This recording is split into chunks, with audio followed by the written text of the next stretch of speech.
This is part 2 of a talk on abortion rights, why 6 weeks pregnant isn't actually 6 weeks pregnant, and now pregnancy loss. So if that's triggering to you, I would recommend you swipe away. So let me give you a real life example of my own pregnancy loss.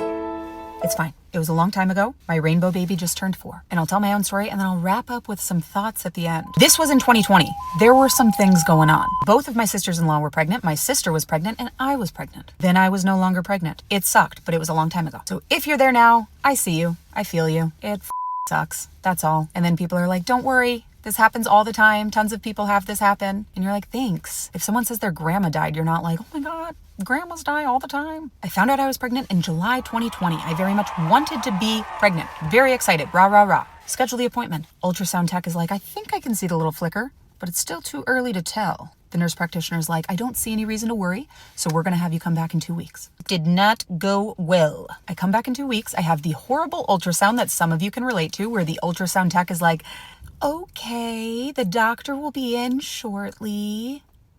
And you're like, oh, God damn it. Doctor comes in, tells me the bad news. You're having a missed miscarriage. That means your body does not recognize that you're actually no longer pregnant. So you have 3 options. Number 1, you can wait for your body to recognize this. Horrible.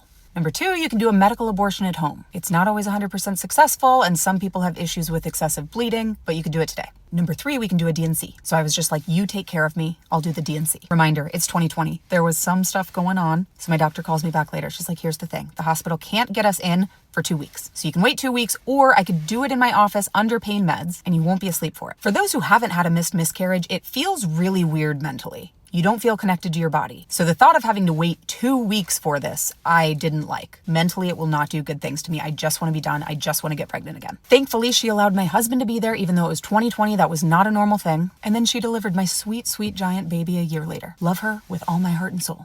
My doctor and the baby. Okay, that was my trauma dump. Now here are some thoughts. 6 weeks pregnant is not 6 weeks pregnant. These pro-birth people think that it's an immediate decision and immediate action. That's not the case at all. And this is all coming from someone who was trying to get pregnant. So I was testing very early.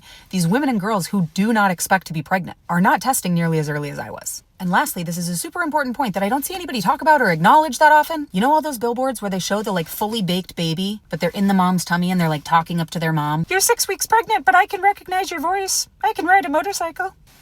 No. When my doctor finished the D&C, she says, okay, I'm going to send this to lab to make sure that there are products of conception and that they're not cancerous cells.